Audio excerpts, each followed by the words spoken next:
kami dari kelompok 3 akan mempresentasikan tentang daur biogekimia. Dengan saya Ashila Nailah, saya Beliza Ramaprianti, saya Priya Sepin, saya Nafada Mayanti, saya Ika Gusti Kamila, saya Aginta Ibrana. Selamat menonton. Nah, apa itu daur karbon? Daur karbon adalah unsur penyusun senyawa organik yang merupakan salah satu unsur penting penyusun organisme. Nah, terus siklus karbon itu apa sih? Siklus karbon adalah biokimia ketika karbon dipertukarkan dengan biosfer, hidrosfer, dan atmosfer, beserta objek astronomis lainnya. Nah, kemudian kita lanjut ke tahapan-tahapannya. Yang pertama itu ada proses fotosintesis, rantai makanan, pernafasan makhluk hidup, lalu ada proses dekomposisi dan juga pembakaran bahan bakar fosil. Yang pertama itu ada di proses fotosintesis. Daur karbon ini dimulai dari proses fotosintesis yang dilakukan oleh organisme autotrof seperti tumbuhan dan juga lain-lain. Kemudian lanjut ke rantai makanan. Karbon ini berpindah dari organisme autotrof ke organisme heterotrof melalui rantai makanan. Lanjut ke pernafasan makhluk hidup. Siklus karbon juga terjadi pada pernafasan makhluk hidup, di mana respirasi sel molekul karbon dilepaskan setelah menerima oksigen, sehingga makhluk hidup dapat menghembuskan karbon dioksida saat respirasi. Lanjut, ada di proses dekomposisi. Siklus karbon itu terjadi pada proses dekomposisi juga. Proses ini terbuat dari sisa-sisa makhluk hidup yang dapat berupa tubuh organisme mati, tumbuhan yang layu, dan lain-lain. Kemudian lanjut ada di pembakaran bahan bakar fosil. Ini akan melepaskan gas karbon dioksida dan gas rumah kaca lainnya. Oleh karena itu, sumber energi fosil seperti minyak bumi, batu bara, dan lain-lain itu bisa terbentuk dari karbon. Nah, oke, sekarang kita masuk ke soal ya. Yang pertama yaitu ada di soal yang pertama. Kita perhatikan gambar berikut. Berdasarkan gambar, aktivitas yang bervariabel X dan Y serta Z itu berurutan adalah aktivitas A. Fotosintesis, respirasi, dan oksidasi. B. Respirasi, fotosintesis, dan oksidasi. C. Fotosintesis, oksidasi, dan respirasi. D. Oksidasi, fotosintesis, dan juga 3. Oke, siapa yang bisa menjawab pertanyaan kali ini? saya Beliza. Jawabannya A. Fotosintesis, respirasi, dan oksidasi. Oke, sekarang kita lihat ya apakah jawabannya betul atau tidak. Wow, betul. Itu adalah proses fotosintesis, respirasi, dan oksidasi seperti yang bisa dilihat di dalam gambar ini. Oke, lanjut. Berikut ini yang dapat melepaskan karbon dioksida ke udara adalah A. Hewan dan tumbuhan, B. Pembakaran bahan bakaran fosil, C. Pembusukan oleh bakteri, D. Semua benar. Ayo, siapa yang bisa jawab? Oke, apa jawabannya? C. Pembusukan oleh bakteri. Oke, mari kita lihat ya apakah jawabannya betul atau tidak. Oh, tidak, salah. Jawabannya adalah semua benar. Sebenarnya tadi benar, tapi sebenarnya yang lain juga benar semua, guys. Oke, sekian dari saya. Ya. Dan yang selanjutnya yaitu ada daur nitrogen. Daur nitrogen adalah proses alami di mana nitrogen dalam berbagai bentuk dikonversi dan berpindah melalui berbagai komponen lingkungan. Tahapan-tahapan daur nitrogen. Dan ada yang pertama yaitu fiksasi nitrogen, di mana nitrogen gas diubah menjadi senyawa nitrogen yang dapat dimanfaatkan oleh organisme hidup. Dan yang kedua ada nitrifikasi, di mana bakteri nitrifikasi mengubah amonium menjadi nitrit dan kemudian nitrat. Dan yang ketiga yaitu ada asimilasi nitrogen, di mana tanaman menyerap nitrat atau amonium dari tanah dan menggunakannya untuk membangun senyawa organik. Dan yang keempat ada amonifikasi. Amonifikasi di mana bahan organik yang berubah organik yang mengandung nitrogen. Dan yang kelima ada denitrifikasi, di mana bakteri mengubah nitrat kembali menjadi nitrogen gas. Dan selanjutnya itu ada jenis-jenis daur nitrogen. Yang pertama ada daur nitrogen air dan laut, di mana terjadi dalam siklus air melalui proses seperti deposisi nitrogen atmosfer ke laut. Dan yang kedua ada daur nitrogen tanah, melibatkan perpindahan nitrogen antara tanah dan organisme. Dan yang ketiga ada daur nitrogen atmosferik, di mana nitrogen atmosfer diubah menjadi senyawa yang dapat digunakan oleh organisme hidup. Dan selanjutnya ada soal. Yang pertama, apa yang merupakan bagian penting daur nitrogen? Siapa yang mau jawab? Aku. Jawabannya C. Denitrifikasi. oke, jawabannya benar ya, denitrifikasi. Dan yang selanjutnya ada soal yang kedua, di mana proses yang terjadi pada bagian X adalah A. Fikasi, pengikatan nitrogen bebas dari udara oleh bakteri Clostridium. Dan yang B. Nitrifikasi, pembentukan ion nitrit oleh bakteri Nitrosomonas dan Nitrosophus. Dan yang C. Denitrifikasi, penguraian kembali nitrogen ke organik menjadi gas nitrogen. Dan yang D. Amonifikasi, penguraian nitrogen organik menjadi amonium kembali. Dan yang E. Nitrifikasi, pengikatan ion-ion nitrat oleh bakteri Nitrobacter. Siapa yang mau jawab? Oke, Nova mau jawab. Jawabannya E. Oke, benar ya, jawabannya E. Sekian dari saya. Wassalamualaikum warahmatullahi wabarakatuh. Perkenalkan, nama saya Feliza Rahmatianti. Saya akan membahas daur biokimia daur air. Apa itu daur air?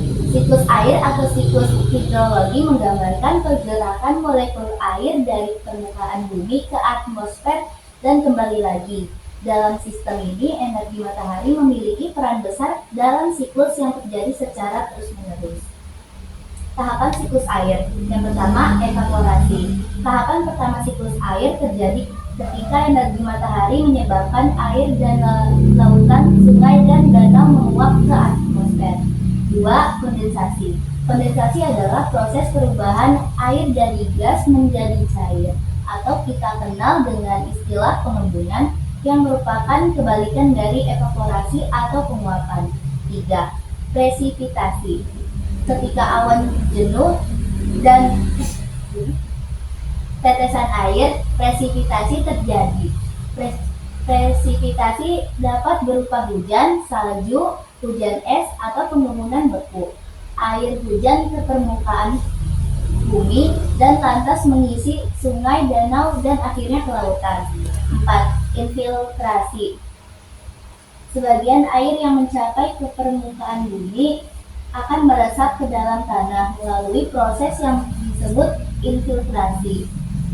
Air yang meresap ini akan mengalir ke sumber air tanah atau mengalir ke sungai dan akhirnya ke lautan. 5.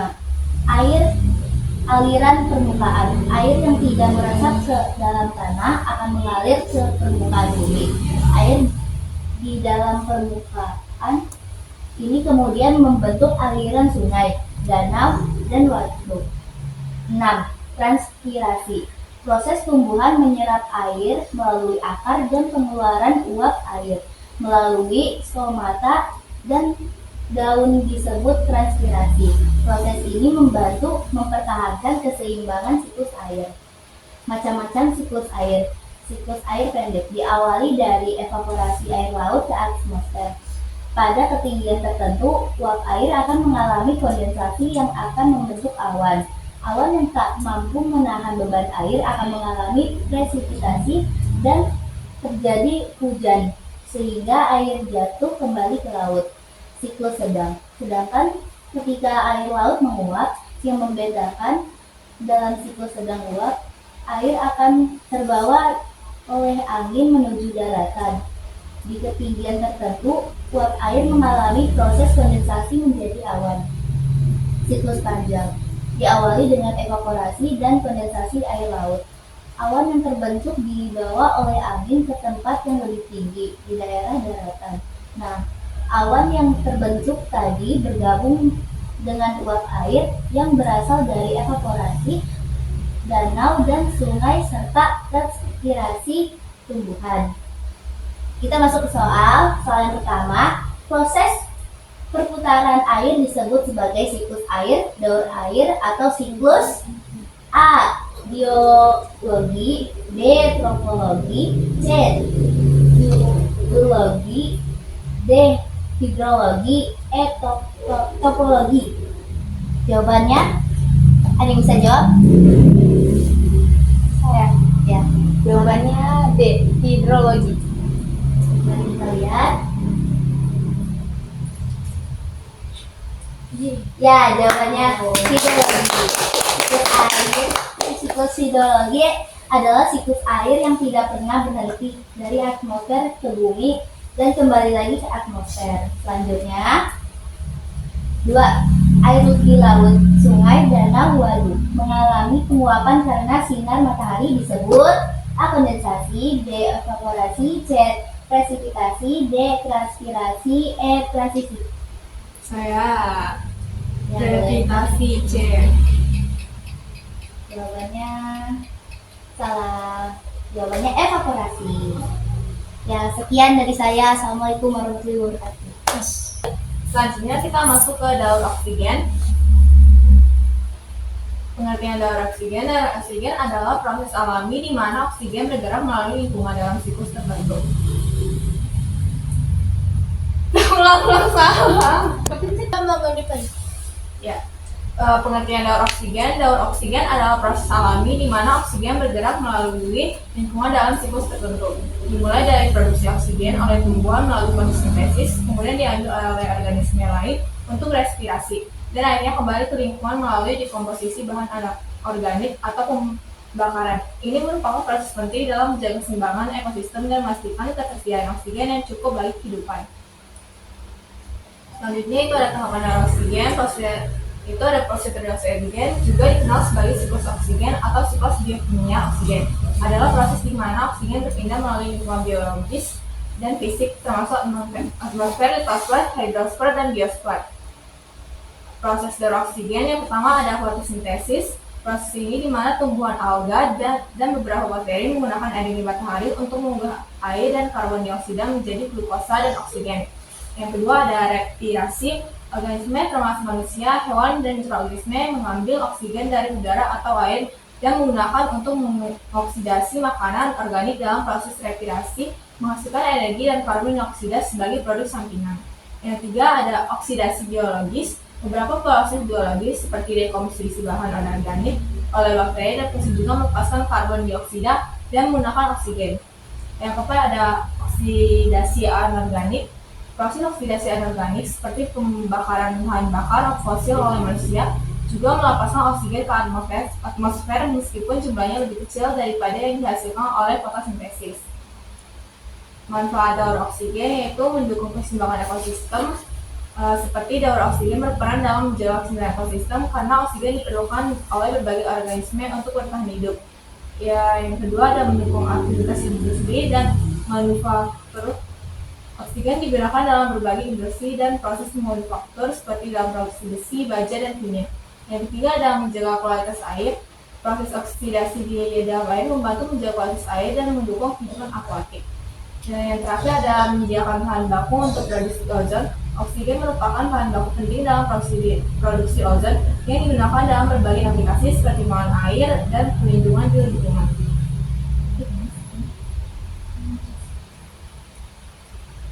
Terus contoh daur oksigen itu ada fotosintesis oleh tumbuhan. Tumbuhan menggunakan energi matahari, air, dan karbon dioksida untuk melakukan fotosintesis.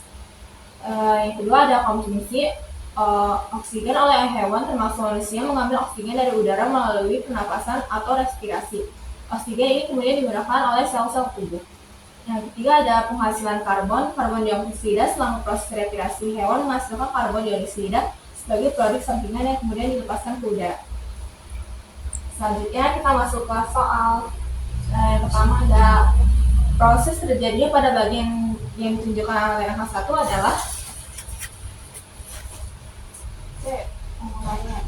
kita lihat ya. Wah, benar. Yang kedua ada bagaimana daur oksigen berkontribusi terhadap keseimbangan ekosistem. A. Meningkatkan suhu. B. Mempercepat pertumbuhan tanaman. C. C. Menghasilkan energi. D. Memurnikan udara. E. Menurunkan kadar karbon dioksida. Oke, nopa. A. Meningkatkan suhu. Ya, salah. Jawabannya D. Menurunkan udara. Sekian dari saya, terima kasih. Sekarang kita masuk materi daur fosfor. Nah, pengertiannya, fosfor adalah unsur kimia yang ditemukan di bumi dalam berbagai bentuk senyawa seperti ion fosfat yang terletak di air, tanah, dan sedimen. Fosfor di alam terdapat dalam dua bentuk, yaitu senyawa fosfat organik dan pada tumbuhan dan hewan, dan senyawa fosfat anorganik pada air dan tanah. Nah, sekarang masuk ke tahapan proses daur fosfor. 1. Pelapukan batuan fosfat. Proses pelapukan fisik dan kimia pada batuan fosfat melepaskan fosfor ke dalam tanah. 2. Menyerapkan oleh tanaman. Tanaman menyerap fosfor dari tanah melalui akar mereka dalam bentuk senyawa fosfat. 3. Komunikasi oleh hewan. Hewan memperoleh fosfor dengan mengkonsumsi tanaman atau hewan lain yang telah mengandung fosfor.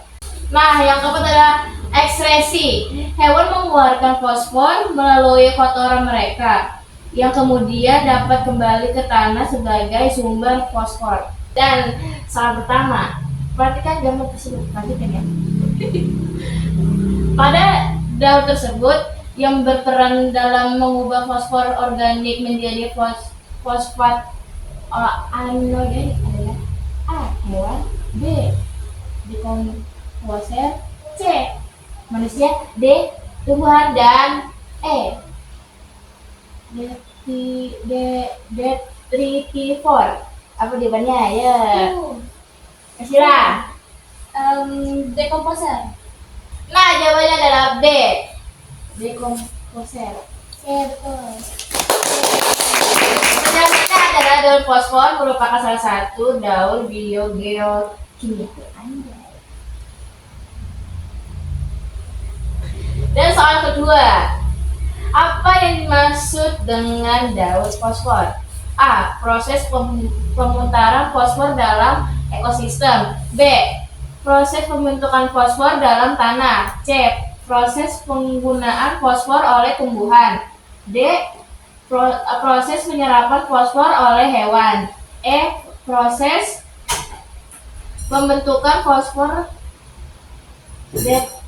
detritivore. Jawabannya siapa yang menjawab? Aku jawabannya adalah Jawabannya E. Proses membentuk fosfor dimotif. Ya. Salah, jawabannya adalah A. Proses pemutaran fosfor dalam ekosistem.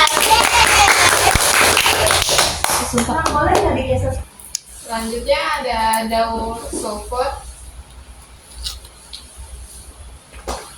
Pengertian daur sulfur adalah salah satu bentuk daur biogeokimia yang terjadi di lingkungan. Tahapan daur sulfur terdiri dari proses perubahan sulfur dari hidrogen sulfida menjadi dioksida, kemudian menjadi sulfat, lalu kembali menjadi sulfat lagi. Daur sulfur merupakan sebuah proses yang saling berkaitan sehingga memungkinkan perubahan sulfur serta senyawa disebabkan oleh mikroorganisme. Proses daur sulfur berasal dari proses daur sulfur. A. Tahapan pertama daur sulfur diawali dengan adanya aktivitas gunung berapi yang masih aktif. Selain itu, daur sulfur bisa juga terjadi karena adanya industri batubara yang digunakan sebagai bahan bakar berupa gas SO2. Yang B. Zat sulfur atau belerang secara alami akan naik ke udara dengan membentuk awan hingga terbentuknya hidrolisis air atau H2SO4 yang mengakibatkan terjadinya kondensasi. Setelah terjadi kondensasi, maka zat sulfur akan kembali masuk ke dalam tanah menjadi sulfat yang sangat dibutuhkan oleh tumbuhan. Sulfur yang berupa bentuk anorganik SO4 di alam atau tanah akan diserap oleh tumbuhan dalam bentuk sulfat. Selanjutnya, tumbuhan akan dimakan oleh hewan dan manusia. Dalam proses makan-dimakan tersebut, unsur sulfat terus berpindah dalam tumbuhan makhluk hidup. Oke, selanjutnya ada soal yang pertama, perhatikan siklus sulfur tersebut. Berdasarkan siklus sulfur tersebut dalam gambar, sulfat yang terbentuk dari proses tersebut dapat diasimilisasi oleh tumbuhan dan juga dapat berubah menjadi hidrogen sulfida melalui proses reduksi oleh bakteri. A. Bakteri sulfur hijau umur. B. Pseudomonas. C. Desulfodildo. D. Tibacillus. E. Begiatoa. Saya. Oke, apa? Jawabannya apa? C. Ya, betul. Siklus sulfur dapat dimulai dari letusan gunung berapi yang mengeluarkan sulfur dalam bentuk gas berupa SO2 dan H2S.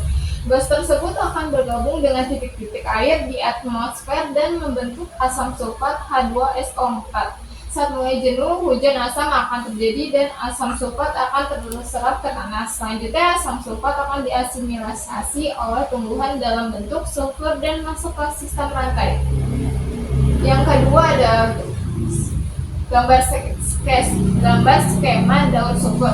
Bagian yang bertanda X adalah A. Sulfat organik dan sulfat. B. Sulfur organik dan sulfur sulfide. C. Sulfur dan sulfide. D. Sulfur sulfide dan sulfat.